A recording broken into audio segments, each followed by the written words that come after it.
Ketika logika runtuh, ketika argumen menjadi senjata, dan ketika suara tak lagi menggugah kebenaran, di sanalah diam menjadi kekuatan tertinggi. Diam, bukan karena tidak mampu bicara, tetapi karena telah memahami, tidak semua suara pantas mendapat jawaban. Kekuatan diam dalam tradisi Stoik. Filosofi diam, bagi seorang Stoik, diam bukan kelemahan, tapi bentuk penguasaan diri paling dalam. Diam adalah tindakan aktif untuk menjaga jiwa tetap stabil, saat pikiran eksternal penuh kebisingan. Kisah Zeno. Zeno dari Citium pernah dihina di pasar Athena. Ia hanya tersenyum. Ketika ditanya kenapa tak membalas, ia berkata, "Mengapa harus merespons suara yang tidak tahu tujuannya?" Teknik Stoik, pause before react. Dalam Stoikisme, ada prinsip impression, judgment, emotion, action. Dengan diam, seorang Stoik memutus rantai ini sebelum emosi muncul. Bagian satu retaknya hati, ketika perasaan tidak sempat dijelaskan. Pernahkah kamu duduk sendiri, lalu merasa dunia tak lagi mendengar? Pernahkah kamu merasa hati yang dulu penuh, kini kosong tanpa suara? Itulah luka. Ia datang tanpa aba-aba. Ia tidak mengetuk pintu. Ia tidak minta izin. Kadang ia datang lewat kepergian. Kadang lewat pengkhianatan. Tapi yang paling menyakitkan adalah ketika seseorang yang kamu jaga justru jadi orang pertama yang melepaskanmu. Hati itu, kawan, bukan benda logika. Ia seperti lautan, bisa tenang, bisa dalam, tapi juga bisa menenggelamkan. Dan disitulah ujian dimulai. Seorang Stoik tidak menolak luka, tapi dia tahu, tidak semua luka harus diumbar. Ia memilih diam, bukan karena tidak merasa, tapi karena terlalu dalam untuk dijelaskan. Apa gunanya aku berteriak, jika yang bisa menyembuhkan hanya waktu dan pemahaman? Kita hidup di zaman yang memaksa semua untuk bicara. Semua harus ditunjukkan. Semua harus dijelaskan. Tapi Stoikisme berkata, tidak semua emosi layak jadi tontonan. Cinta membuat kita buta, tapi kehilangan membuat kita melihat. Marcus Aurelius kehilangan 8 dari 13 anaknya. Bayangkan, seorang kaisar Romawi, penguasa dunia, harus berkabung berkali-kali. Tapi ia tidak memaki langit. Ia tidak membenci takdir. Ia menulis, "Jangan katakan, anakku mati," tapi katakan, ia telah kembali kepada alam semesta. Itulah Stoik. Ia tahu rasa sakit itu nyata, tapi ia juga tahu, perasaan tidak boleh jadi penguasa.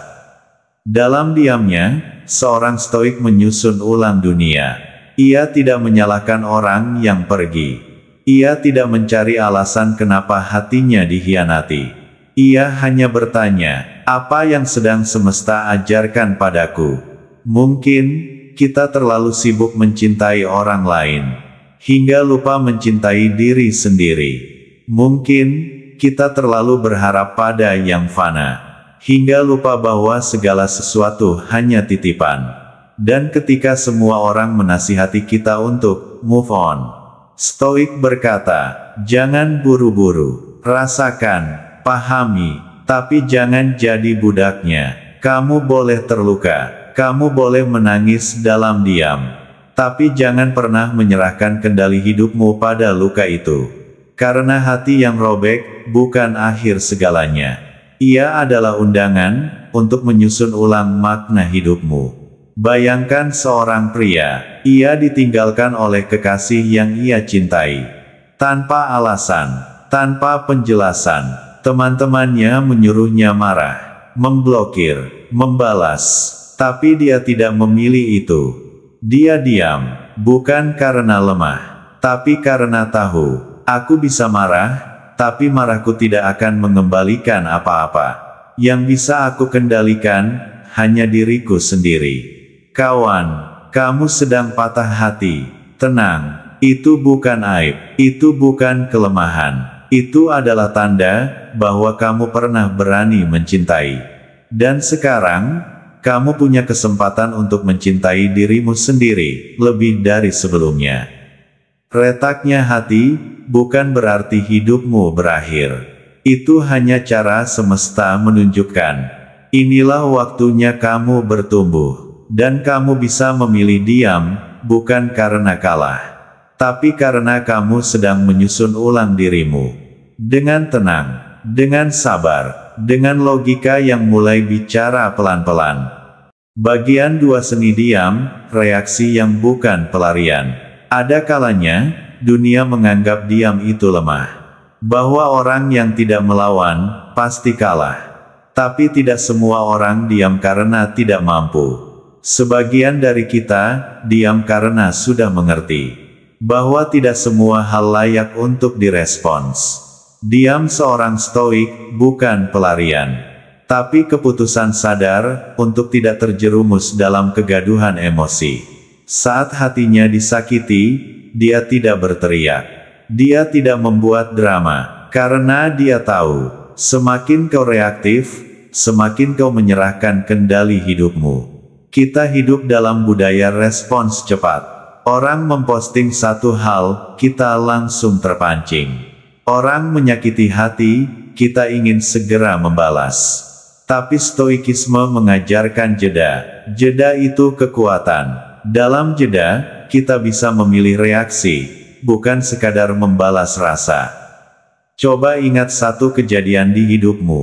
Ketika kamu terburu-buru membalas pesan saat emosi memuncak. Apa yang terjadi setelahnya? Mungkin kamu menyesal, mungkin kamu sadar, kamu baru saja kalah oleh emosimu sendiri. Tapi ketika kamu memilih diam, berpikir sejenak, membiarkan emosi lewat seperti awan di langit, saat itulah kamu menang. Marcus Aurelius pernah menulis dalam Meditations, ketenangan adalah kekuatan yang lahir dari kedalaman. Tidak semua hal perlu reaksi. Tidak semua luka perlu dibalas. Seorang stoik tidak mendiamkan luka karena tidak peduli. Ia mendiamkannya karena ia tahu luka itu sedang mengajarkannya sesuatu. Bayangkan seseorang disakiti oleh sahabatnya sendiri. Dikhianati, dicampakkan, bahkan difitnah. Semua orang menyuruhnya membalas. Tapi ia hanya berkata, aku tidak ingin menjadi seperti dia. Jika aku membalas, aku hanya menukar posisiku, bukan memperbaiki keadaan. Itulah stoik. Ia tidak mencari keadilan lewat balas dendam. Ia menciptakan kedamaian lewat penguasaan diri. Dalam seni diam, ada keagungan. Karena diam seorang stoik tidak kosong. Ia berisi pengamatan. Ia penuh kesadaran. Ia adalah bentuk tertinggi dari kendali diri. Epictetus, seorang mantan budak yang menjadi filsuf besar, pernah berkata, jika seseorang menyakitimu, jangan pikirkan dia. Pikirkan dirimu, bagaimana kamu bisa tetap utuh dalam rasa sakit itu. Dia tidak menyuruh kita lemah. Dia menyuruh kita kuat dengan cara yang elegan. Kadang, kamu tidak perlu menjelaskan dirimu kepada dunia. Karena dunia seringkali tidak benar-benar ingin mengerti. Dunia hanya ingin reaksi. Dan ketika kamu menolak bereaksi, kamu telah merusak permainan mereka. Ada kekuatan besar dalam seseorang yang bisa berkata dalam hati, aku bisa marah, tapi aku memilih tidak. Aku bisa membalas, tapi aku tidak mau merusak jiwaku demi membalas luka. Itulah seni diam. Ia bukan kebodohan. Ia adalah strategi kebijaksanaan. Narator. Dan mungkin, dalam diam itu, kamu akan bertemu dengan dirimu yang paling jujur. Karena saat dunia tak bisa kamu kontrol, satu-satunya wilayah kekuasaanmu adalah dirimu sendiri. Jangan biarkan dunia mendikte reaksimu. Jangan biarkan orang lain mengatur isi kepalamu. Dalam diam yang kamu pilih, kamu sedang membangun kerajaan dalam batinmu. Kerajaan yang tidak bisa diganggu oleh hinaan. tidak bisa runtuh oleh pengkhianatan, dan tidak bisa direbut oleh kehilangan. Bagian 3 logika yang bicara, membedah luka dengan akal. Setelah air mata berhenti menetes, setelah emosi tidak lagi meledak, tinggallah ruang kosong di dalam dada. Dan di dalam ruang itu, logika mulai bicara. Pelan, tapi jelas. Ia tidak teriak, tapi menuntun. Logika bukan musuh hati. Logika adalah pelita di saat hati sedang gelap. Ia datang bukan untuk menggantikan rasa, tapi untuk mengarahkannya. Karena tidak semua yang menyakitkan, harus dibalas. Dan tidak semua yang pergi, harus dikejar. Coba bayangkan ini, seseorang yang kamu cintai, pergi begitu saja. Tanpa pesan, tanpa alasan, perasaanmu kacau, hatimu retak, tapi logika lalu bertanya, apakah dia benar-benar milikmu? Atau selama ini kamu hanya terikat pada ilusi?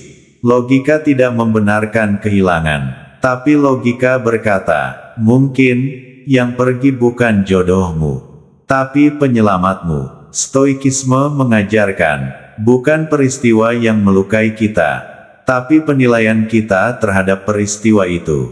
Artinya, bukan dia yang menghancurkanmu, tapi kamu yang mempercayakan kebahagiaanmu padanya tanpa batas.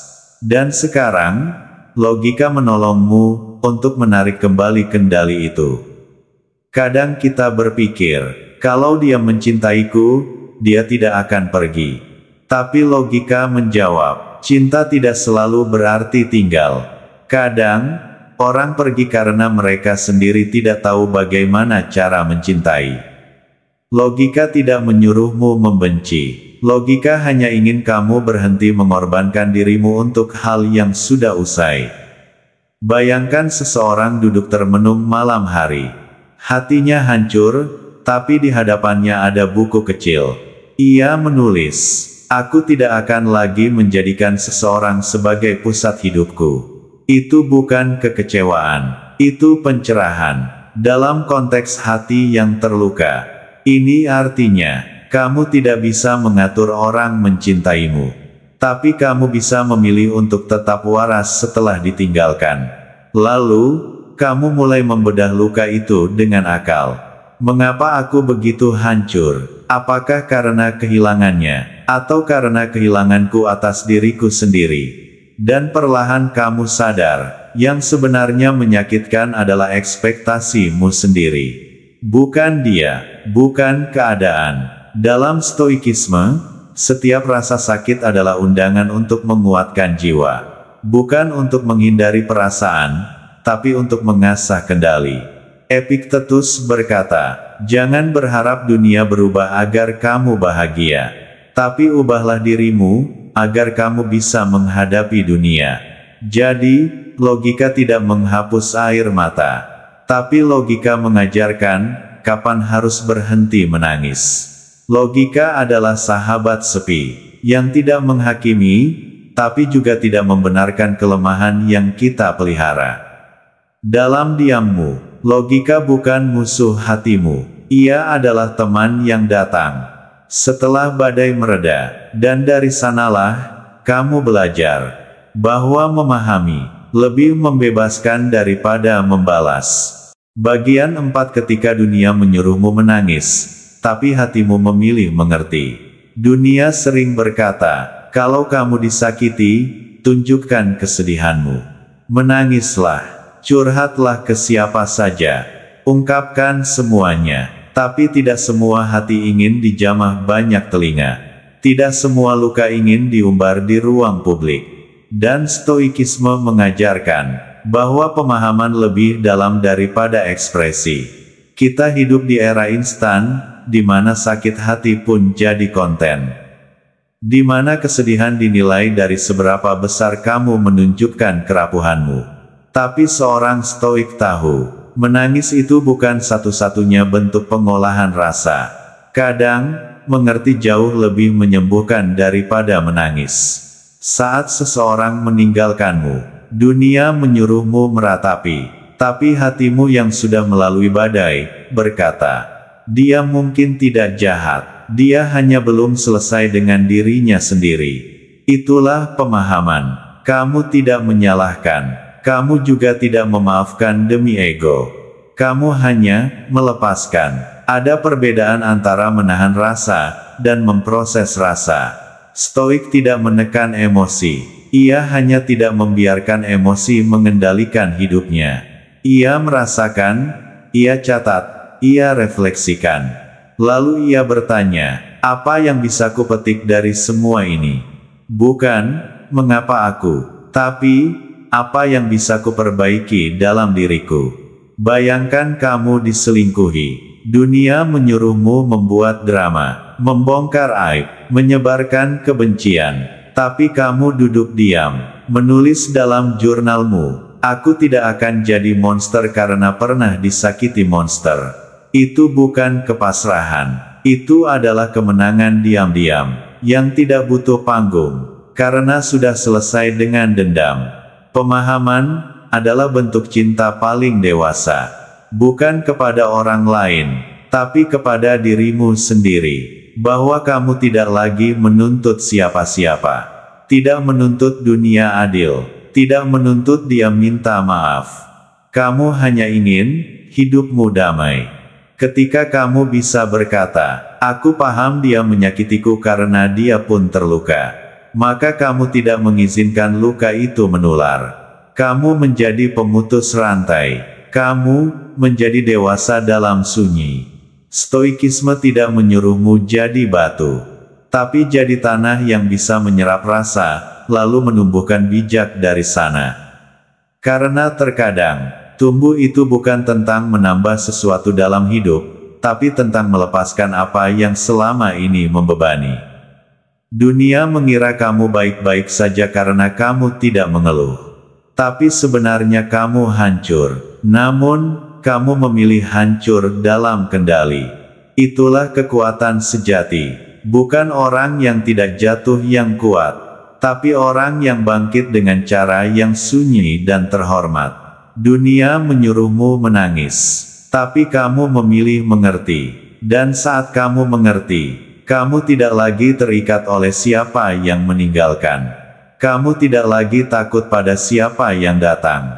Karena sekarang, kamu berdiri, bukan dengan kebencian, tapi dengan pemahaman yang kamu bangun.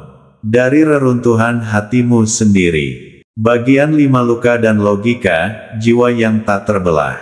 Hati yang terluka, dan logika yang bicara. Bukan dua kutub yang saling meniadakan. Mereka bisa berjalan berdampingan. Yang satu merasakan, yang lain mengarahkan.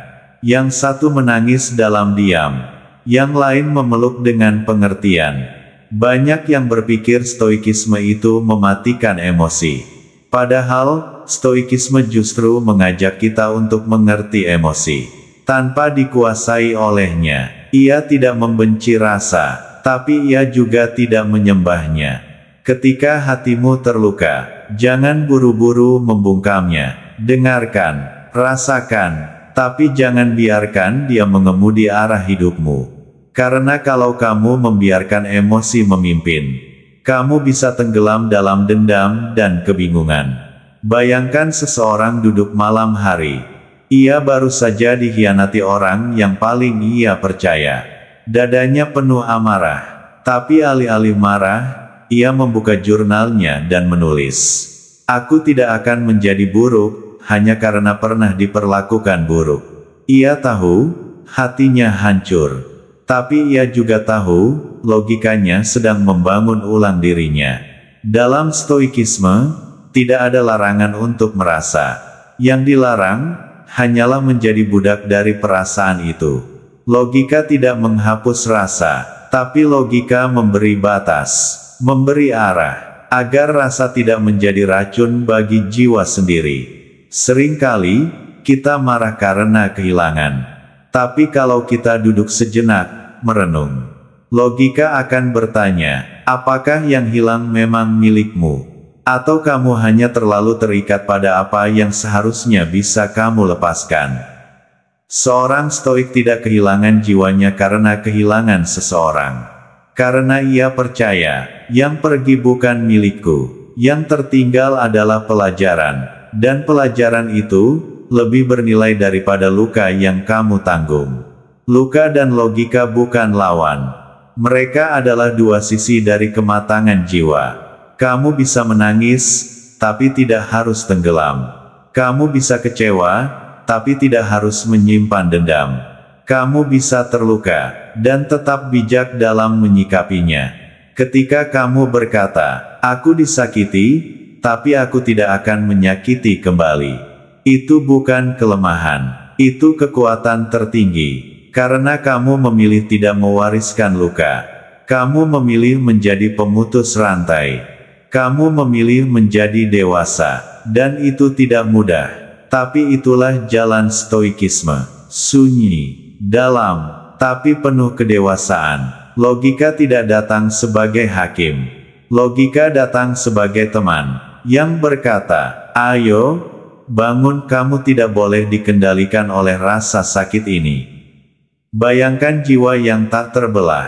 Seseorang yang bisa berkata, "Aku merasa, tapi aku tidak reaktif.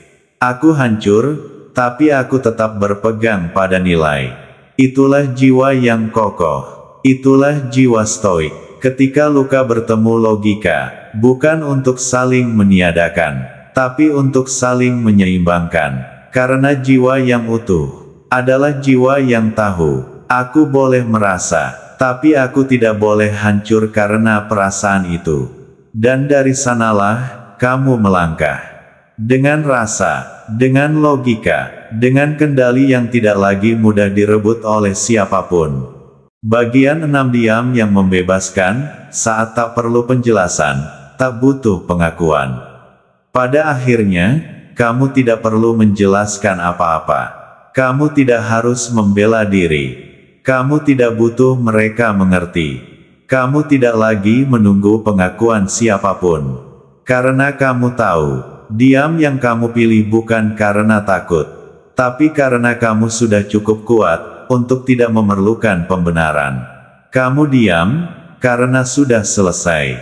Bukan dengan mereka, tapi dengan dirimu sendiri. Kamu tidak lagi menuntut balasan. Tidak lagi menginginkan penyesalan dari mereka. Kamu telah memutus simpul-simpul dalam batinmu, yang dulu membuatmu berharap pada hal-hal yang rapuh. Stoikisme mengajarkan bahwa kedamaian sejati datang bukan dari dunia yang memahami kita, tapi dari jiwa yang sudah tidak lagi menggantungkan nilainya pada dunia. Jika kamu tenang, kamu bebas. Jika kamu tidak menuntut, kamu damai. Ada orang yang pergi tanpa pamit. Ada luka yang tak pernah dijelaskan. Dan kamu memilih tidak mengejarnya. Karena kamu sadar, jika aku mengejar penjelasan, aku akan terus terikat. Tapi jika aku menerima, aku akan bebas. Dan kebebasan lebih berharga daripada jawaban. Mereka mungkin menyakiti, tapi kamu tidak harus ikut menyakiti. Mereka mungkin melupakanmu, tapi kamu tidak harus merendahkan dirimu demi diingat. Biarkan, karena kini kamu tahu, kamu tidak perlu jadi pusat perhatian untuk merasa utuh. Diam bukan pelindung. Diam adalah tempat tinggal. Di sanalah kamu hidup, di dalam dirimu yang penuh kesadaran. Kamu tidak perlu menciptakan cerita, karena kamu telah menulisnya di dalam batinmu, bukan di panggung sosial. Dan saat kamu berjalan sendiri, tidak ada yang bertanya, tidak ada yang peduli, tapi kamu tidak lagi butuh itu. Karena kamu tahu bahwa tidak dikenal, tidak dilihat, tidak dipuji, bukan berarti kamu kalah, tapi kamu telah menolak perlombaan yang salah. Bayangkan seseorang duduk di taman sendiri, tenang, membaca buku. Bukan karena ia tidak punya siapa-siapa, tapi karena ia sudah tidak lagi mencari siapa-siapa untuk mengisi kekosongan itu.